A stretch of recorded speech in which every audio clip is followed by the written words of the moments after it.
So hello everyone, welcome back to new video. तो दोस्तों, जो लोग ग्रुप सी की तैयारी कर रहे हैं तो एक बार आपको बता दूं, यहाँ पर हाल ही में यूकेपीएससी का यहाँ पे एफआरओ का प्रीलिम्स एग्ज़ाम हुआ है, तो उसका यहाँ पे विश्लेषण कर लेते हैं ताकि ग्रुप सी में भी अगर क्वेश्चन बनते हैं तो आपके लिए काफ़ी शानदार रहने वाला है। तो यूकेपीएससी एफआरओ के प्रीलिम्स 2025 का यहाँ पर एक विश्लेषण। तो यहाँ पर जो सवाल बने थे, तो खेल से यहाँ पर एक सवाल बना था, और खेल से जो सवाल बना था वहाँ पर आप लोगों से पूछा गया था फुटबॉल के बारे में। तो जो फीफा वर्ल्ड कप विजेता है, तो फीफा वर्ल्ड कप विजेता कौन था? तो फीफा वर्ल्ड कप का सबसे बार जिसने जीता है तो ब्राज़ील ने जीता है। ब्राज़ील ने कितनी बार जीता है? ब्राज़ील ने फीफा वर्ल्ड कप को जीता है 5 बार। और इसने कब कब जीता है? सबसे पहली बार इन्होंने 1958 में जीता, और सबसे लेटेस्ट जो लास्ट में इन्होंने जीता था 2002 में इन्होंने अपना लास्ट फीफा वर्ल्ड कप जीता था। 1958 में पहला, उसके बाद 1962 में दूसरा, 1962 के बाद 1970 में इन्होंने तीसरा जीता, 1970 के बाद 1994 में इन्होंने चौथा जीता, और पाँचवा फीफा वर्ल्ड कप जीता इन्होंने 2002। तो इसको आप लोगों को ध्यान में रखना है। ब्राज़ील ने फीफा वर्ल्ड कप सबसे अधिक बार जीता है, 5 बार। सबसे पहले 1958 में, 1958 के बाद 1962 में, 1962 के बाद 1970 में, 1970 के बाद 1994 में, 1994 के बाद 2002 में इन्होंने फीफा वर्ल्ड कप जीता है। उसके बाद यहाँ पर क्रिकेट रिकॉर्ड से यहाँ पे जो सवाल बना था, तो यहाँ पर विराट कोहली सर्वाधिक ओडीआई शतक लगाने वाले खिलाड़ी बन चुके हैं। तो यहाँ पर इन्होंने जो रिकॉर्ड तोड़ा है, सचिन तेंदुलकर का रिकॉर्ड तोड़ा है, और विराट कोहली के यहाँ पर ओडीआई जो शतक है 50 से अधिक है या फिर 50 है, ये आप लोग कंफर्म कर लीजिए। लेकिन उन्होंने सचिन तेंदुलकर का जो 49 सेंचुरी का रिकॉर्ड था वो तोड़ दिया है, और इन्होंने अपना जो 50वां ओडीआई शतक बनाया था 2023 नवंबर में बनाया था। नवंबर 2023 में इन्होंने 50वां ओडीआई शतक बनाया, और सचिन तेंदुलकर का जो रिकॉर्ड था ओडीआई में वो तोड़ दिया है।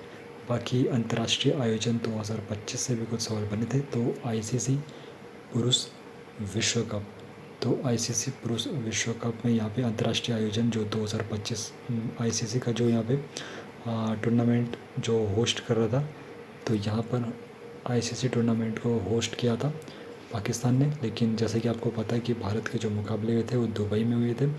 और उसके बाद आईसीसी महिला क्रिकेट विश्व कप, तो यहाँ पर ये आयोजन हुआ था भारत में, और भारत में आयोजन होगा। और पैरा एथलीट जो चैम्पियनशिप है वो भी भारत में इसका क्या हुआ था, आयोजन हुआ था।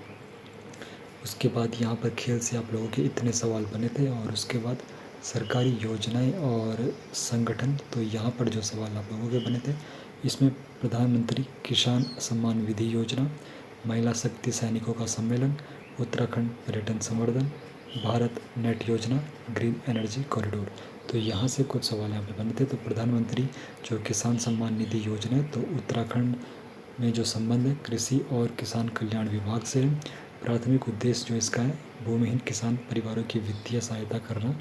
यहाँ पर इस जो योजना प्रधानमंत्री किसान सम्मान निधि योजना, तो भूमिहीन किसान परिवारों की वित्तीय सहायता यहाँ पे करना इसका प्राथमिक उद्देश्य है। और यहाँ पर महिला शांति सैनिकों का सम्मेलन, तो यहाँ पर पहला आयोजन जो हुआ था, ये पहला आयोजन नई दिल्ली में भारत में हुआ था। इसका महिला शांति सैनिकों का सम्मेलन नई दिल्ली में यहाँ पर आयोजन हुआ था।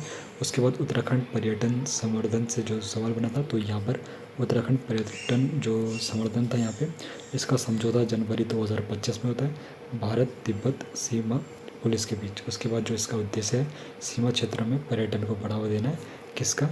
उत्तराखंड पर्यटन संवर्धन का। और समझौता कब होता है?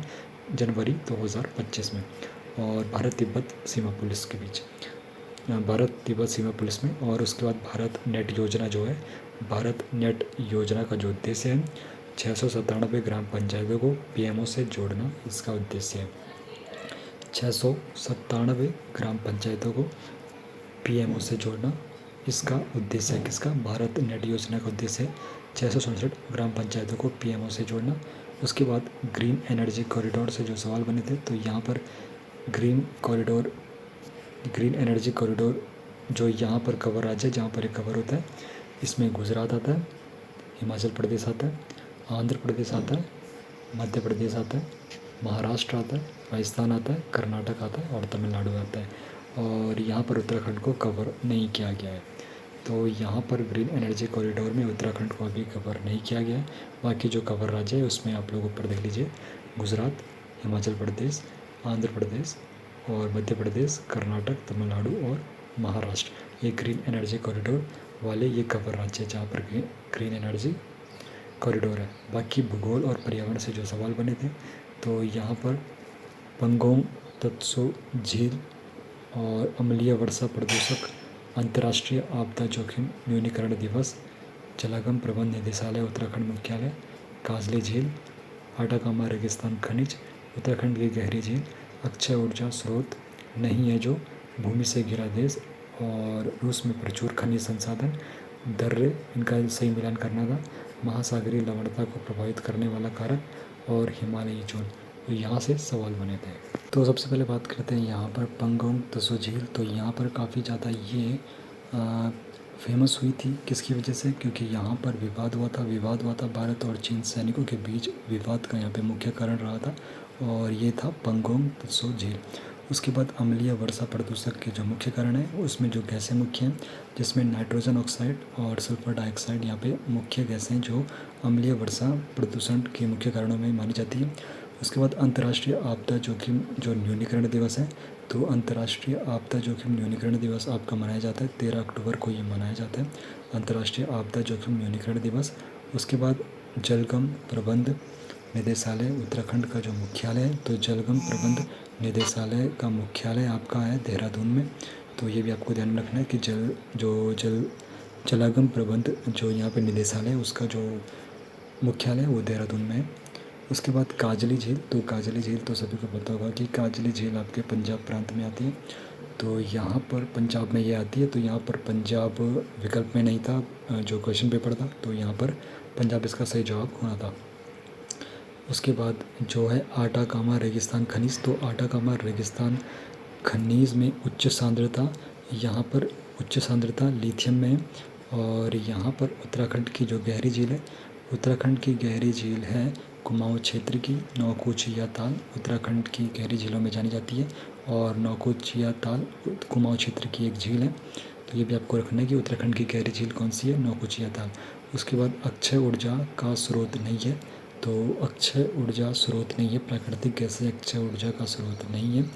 उसके बाद भूमि से जो घिरा देश है, तो भूमि से घिरा देश है लाओस, सही जवाब इसका होना था। तो यहाँ पे 4 ऑप्शन थे, तो सही जवाब होना था भूमि से जो घिरा देश है वो लाओस है। उसके बाद रूस में प्रचुर जो खनिज संसाधन है, तो रूस में सबसे ज़्यादा प्रचुर खनिज संसाधन है प्राकृतिक गैस और कोयला।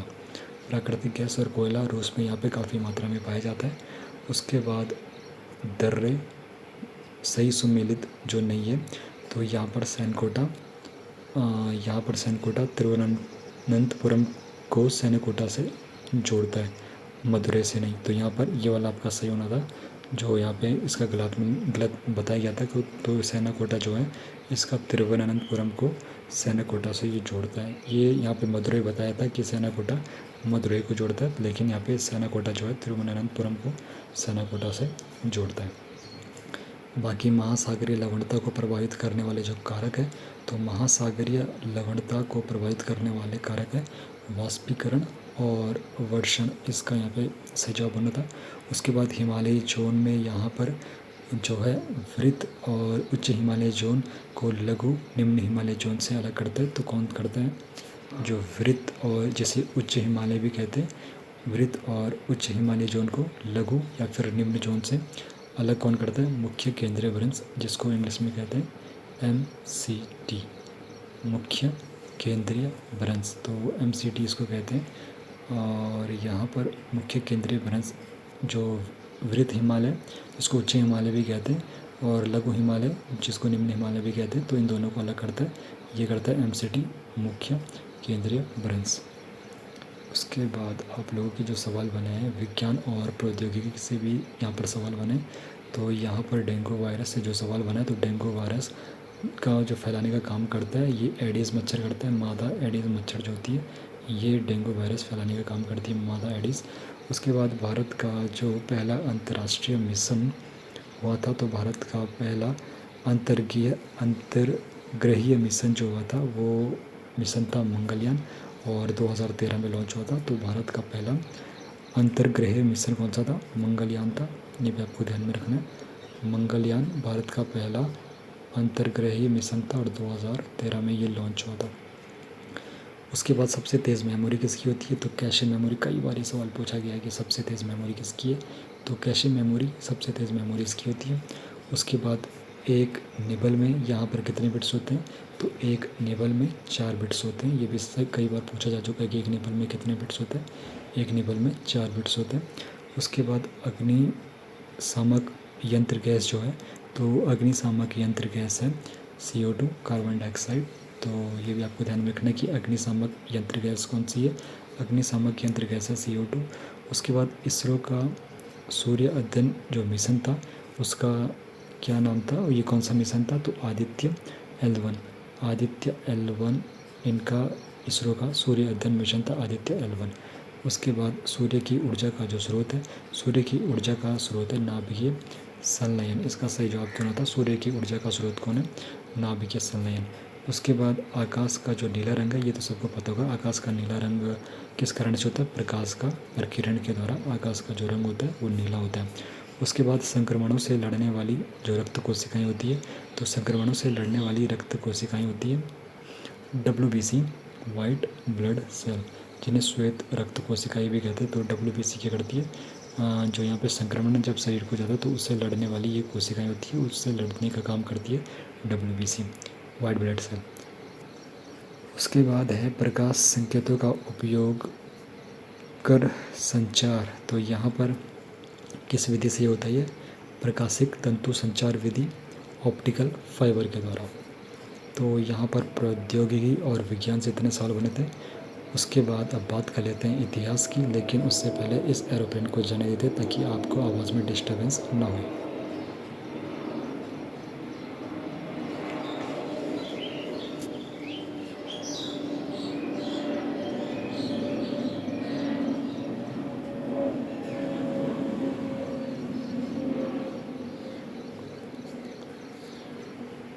तो यहाँ पर जो सवाल बने थे भारत के गवर्नर जनरल से बना था। तो भारत का जो गवर्नर जनरल थे, तो यहाँ पर लॉर्ड कैनिंग थे। तो भारत के गवर्नर जनरल के बारे में पूछा गया था। तो भारत के जो गवर्नर जनरल थे लॉर्ड कैनिंग, तो इनका कार्यकाल कब से कब तक था?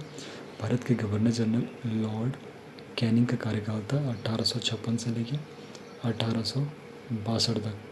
लॉर्ड कैनिंग का कार्यकाल था 1856 से 1862 तक। उसके बाद हर्षवर्धन द्वारा रचित ग्रंथ नहीं था। तो हर्षवर्धन के द्वारा रचित ग्रंथ हर्षचरित नहीं था, बाणभट्ट द्वारा यह रचित था। तो हर्षवर्धन ने हर्षचरित नहीं लिखा था, हर्षचरित को लिखा था बाणभट्ट ने।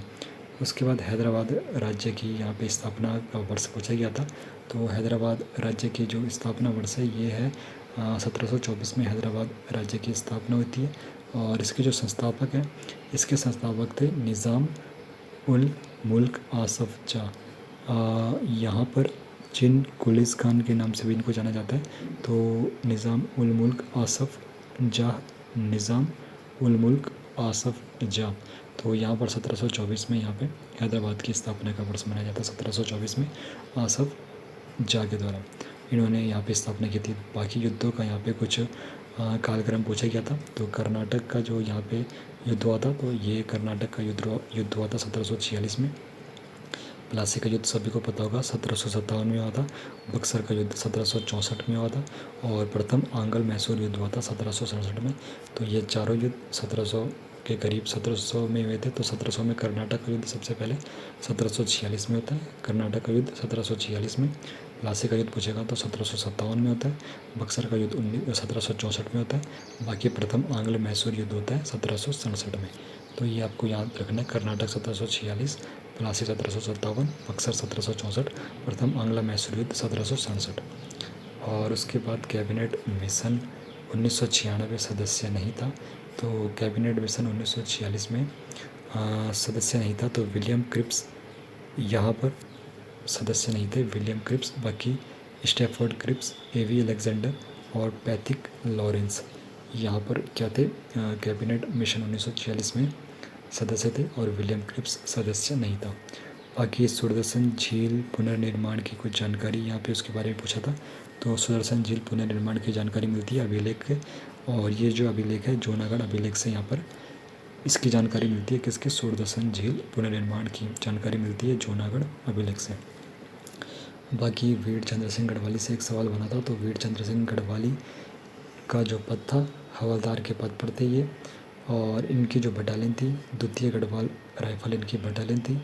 और यहाँ पर इनसे जो संबंधित घटना है ये सबको पता है, पेशेवर कांड जो 1930 में होता, तकरीबन 23 अप्रैल या फिर 30 अप्रैल के वक्त पेशावर कांड 1930 में होता, तो इससे संबंधित है वीर चंद्र सिंह गढ़वाली जी। बाकी देवलगढ़ यहाँ पे राजराजेश्वरी मंदिर निर्माण, तो देवलगढ़ में राजराजेश्वरी मंदिर निर्माण किसने कराया था? देवलगढ़ में राजराजेश्वरी मंदिर निर्माण कराया था ये अजयपाल ने, और ये 16वीं शताब्दी में कराया था। देवलगढ़ में राजराजेश्वरी मंदिर का निर्माण 16वीं शताब्दी में अजयपाल ने कराया था। बाकी अल्मोड़ा का जो सबसे खतरनाक व्यक्ति था 16वीं शताब्दी में, तो अल्मोड़ा का सबसे खतरनाक व्यक्ति 16वीं शताब्दी में कौन था? चंद्र देवी।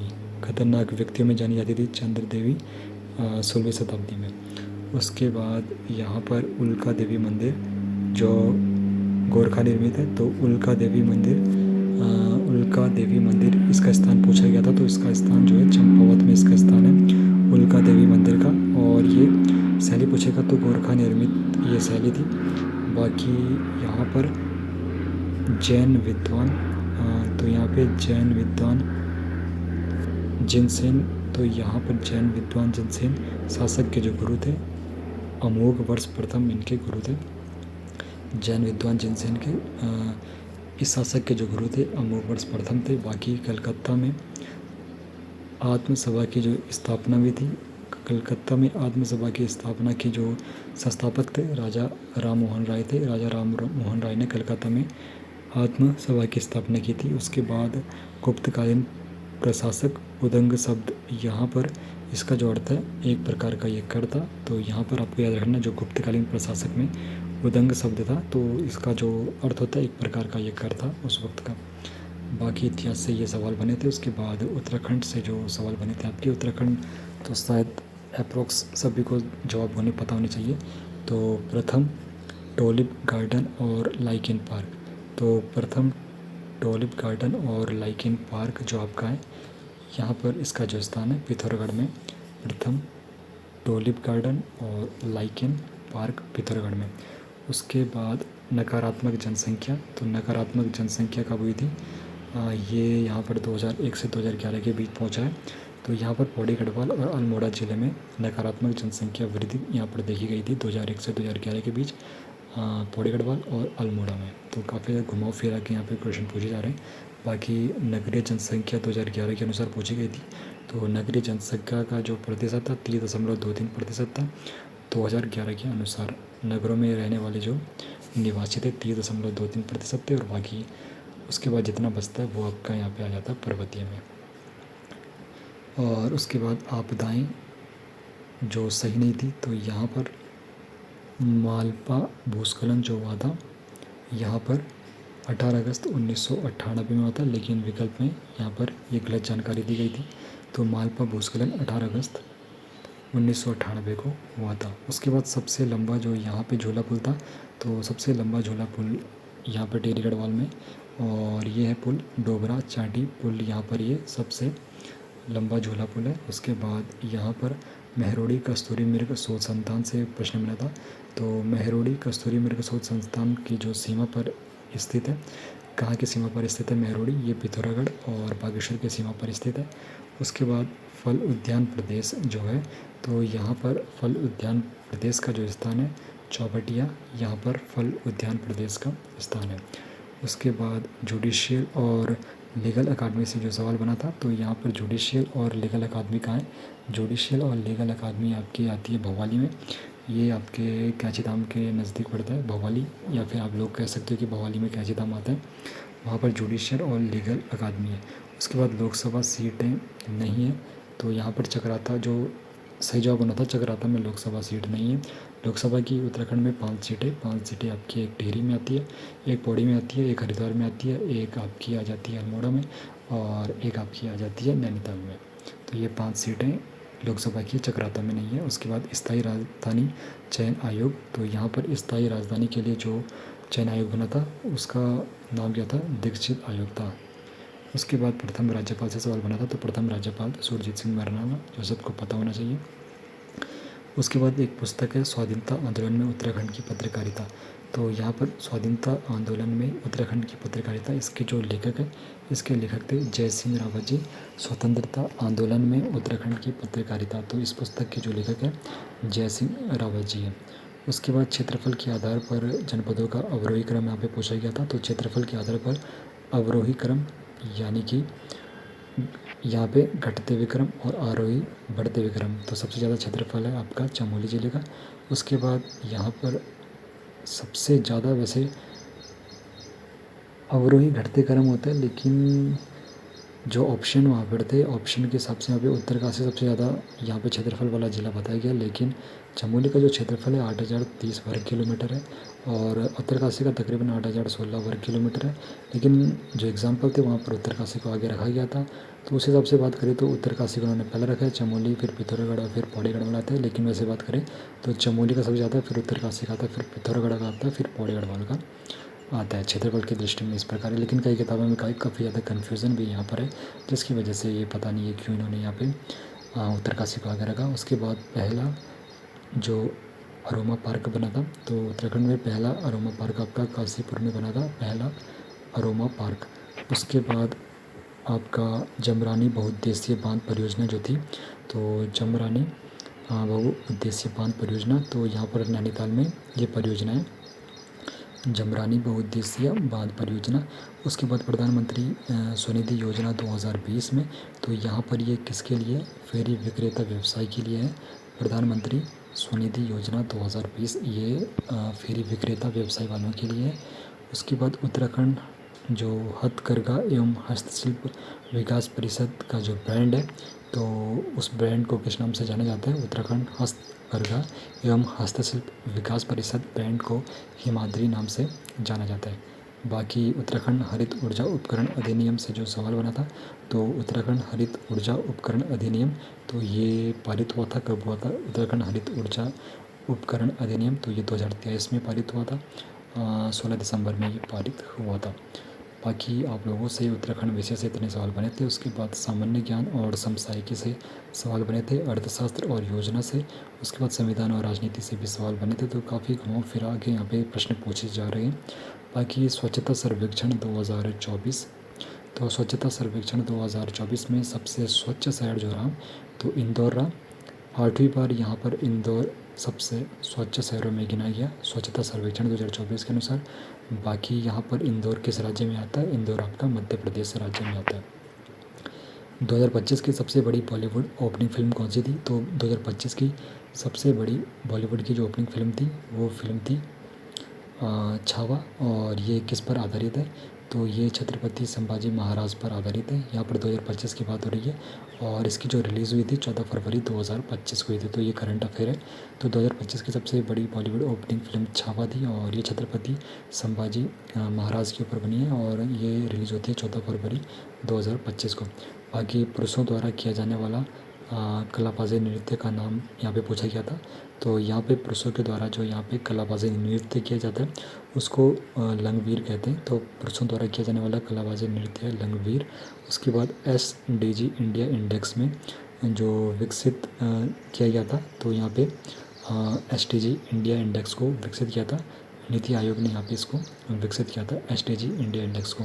बाकी भारत का SDG जो लक्ष्य है 2030 तक, तो इसका लक्ष्य है 17 सतत विकास लक्ष्य इसमें हासिल करना, 17 सतत विकास लक्ष्य को हासिल करना 2030 तक। उसके बाद भारत का सबसे बड़ा और सौर ऊर्जा पार्क कौन सा है, तो भारत का सबसे बड़ा और सौर ऊर्जा पार्क है ये किस राज्य में, तो भारत का सबसे बड़ा सौर ऊर्जा पार्क ये है राजस्थान राज्य में। बाकी मानव विकास सूचकांक की श्रेणी में जो भारत का स्थान है ये मध्यम श्रेणी में आता है। भारतीय मानव विकास सूचकांक की श्रेणी में यहाँ पे भारत मध्यम श्रेणी में आता है। उसके बाद यूरोपीय संघ परिषद की अध्यक्षता जो जनवरी 2025 में हुई थी, तो यूरोपीय संघ परिषद की अध्यक्षता ये कब 2025 के बारे में पूछा गया था, तो जनवरी 2025 में हुई थी और ये जो देश है पोलैंड में हुई थी 6 महीने के लिए। तो यूरोपीय संघ परिषद की अध्यक्षता पोलैंड में जनवरी 2025 में 6 महीने के लिए थी। और लाल सागर की जो सीमाएं हैं, यहाँ पर लाल सागर की सीमाएं में जो देश है यमन और सऊदी अरब, यमन और सऊदी अरब। बाकी खाड़ी सहयोग परिषद जीसीसी जो सदस्य है, तो खाड़ी सहयोग परिषद जीसीसी सदस्य है, इसमें कतर है, सऊदी अरब है और कुवैत है। जीसीसी सदस्य के बारे में पूछा गया था, खाड़ी सहयोग परिषद कतर, सऊदी अरब और कुवैत इसमें। बाकी उसके बाद समावेशी विकास का मुख्य लक्ष्य जो है, समावेशी विकास का मुख्य लक्ष्य है समाज के सभी वर्गों के लिए अवसरों की समान पहुंच होना। तो समावेशी विकास का मुख्य लक्ष्य समाज के सभी वर्गों के लिए अवसरों की समान पहुंच होना। उसके बाद मानव विकास सूचकांक गणना के जो घटक है, इसमें यहाँ पे जीवन प्रत्याशा आती है, शिक्षा आती है और प्रति व्यक्ति आय देखी जाती है। तो मानव विकास सूचकांक गणना के घटक में जीवन प्रत्याशा, शिक्षा और प्रति व्यक्ति आय। तो ये सामान्य ज्ञान और समसामयिकी से इतने सवाल बने थे। उसके बाद अर्थशास्त्र और योजना से भी काफ़ी सवाल यहाँ पे बने। तो परमाणु ऊर्जा संयंत्र अधिकतम जो सकल शक्ति है, तो यहाँ पर इससे जो यहाँ पे जो सवाल बना था, तो इसका जो यहाँ पे संयंत्र है ये है कुंडनकुलम नाभिकीय विद्युत परियोजना। तो यहाँ पे संयंत्र के बारे में पूछा गया था, परमाणु ऊर्जा संयंत्र अधिकतम सकल शक्ति। तो ये जो संयंत्र है ये है कुंडनकुलम नाभिकीय विद्युत परियोजना। तो ये भी आपको ध्यान में रखना है। उसके बाद बोर्ड और मुख्यालय यहाँ पे पूछे गए थे जो सही सुमेलित नहीं थे। तो यहाँ पर जो सुमेलित सही नहीं था, ये राष्ट्रीय मांस एवं कुक्कुट प्रसंस्करण बोर्ड जो नई दिल्ली में और ये गुवाहाटी में बताया गया था, लेकिन राष्ट्रीय मांस एवं कुक्कुट प्रसंस्करण बोर्ड नई दिल्ली में। उसके बाद पंचवर्षीय योजना गार्डनिंग फार्मूला। तो पंचवर्षीय योजना गार्डनिंग फार्मूला जो संबंधित राज्य है, राज्य को केंद्रीय सहायता का यहाँ पे आवंटन करना है। तो इसका जो संबंध है पंचवर्षीय योजना गार्डगिल फार्मूला, तो इसका योजना है राज्यों को केंद्रीय सहायता का आवंटन करना। उसके बाद दूसरी जो पंचवर्षीय योजना के निर्माता है, दूसरी पंचवर्षीय योजना के निर्माता है पीसी महालनोबिस। तो दूसरी पंचवर्षीय योजना के निर्माता है पीसी महालनोबिस। उसके बाद सामाजिक न्याय और समानता पर केंद्रित पंचवर्षीय योजना जो है, तो यहाँ पर नवी योजना में इसका उल्लेख है। सामाजिक न्याय और समानता पर जो केंद्रीय पंचवर्षीय योजना, ये कौन सी योजना में, नवी योजना में आता है। उसके बाद लक्षित जो तिथि से पहले समाप्त जो पंचवर्षीय योजना है, तो यहाँ पर 5वीं पंचवर्षीय योजना है जिसकी जो समाप्ति होती है 1979 में, 1978 में ही होता है। लक्षित तिथि से पहले जो समाप्त पंचवर्षीय योजना है ये 5वीं पंचवर्षीय योजना थी और इसकी जो समाप्ति है 1978 में हुई थी। उसके बाद कनाडा ट्रांस कैनेडियन रेलवे।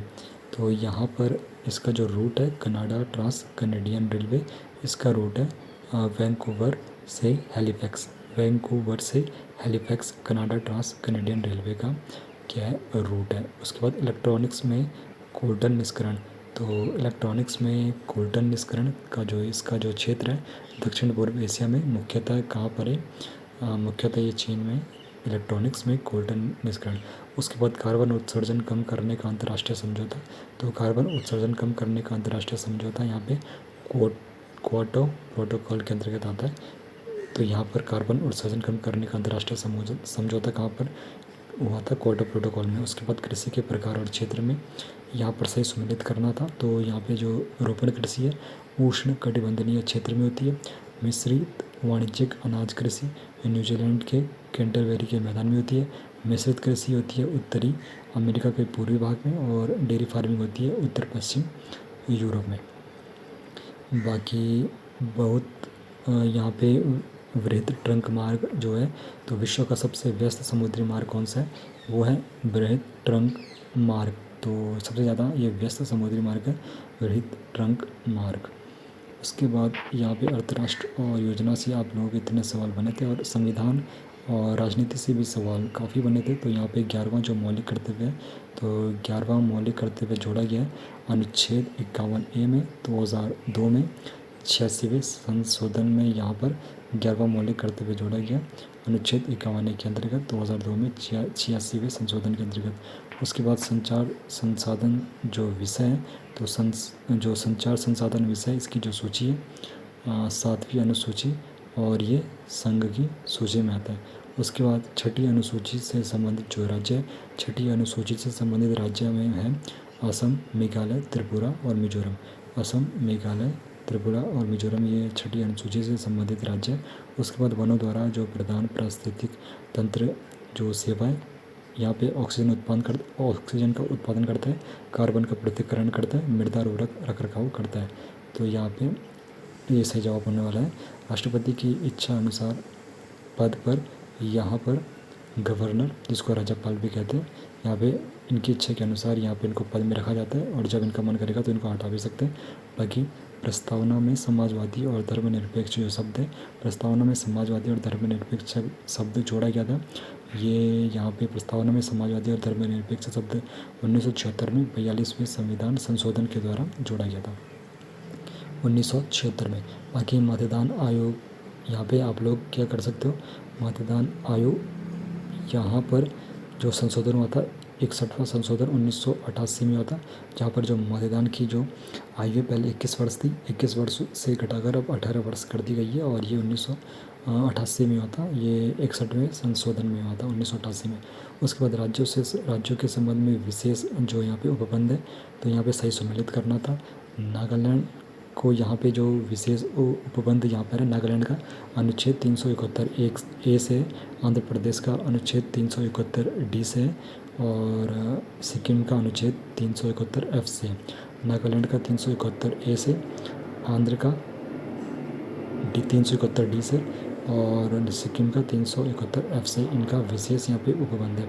उसके बाद अनुच्छेद यहाँ पे 49, तो अनुच्छेद 49 यहाँ पे इसका जो विषय है राष्ट्रीय महत्व के स्मारकों, स्थानों और वस्तुओं का संरक्षण, यहाँ पे राज्य के कर्तव्य दिया गया है और ये किस में आता है, अनुच्छेद 49 में आता है। इसका विषय राष्ट्रीय महत्व के स्मारकों, स्थानों और वस्तुओं का संरक्षण करना, ये आपका अनुच्छेद 49 में आता है और ये राज्यों का कर्तव्य है।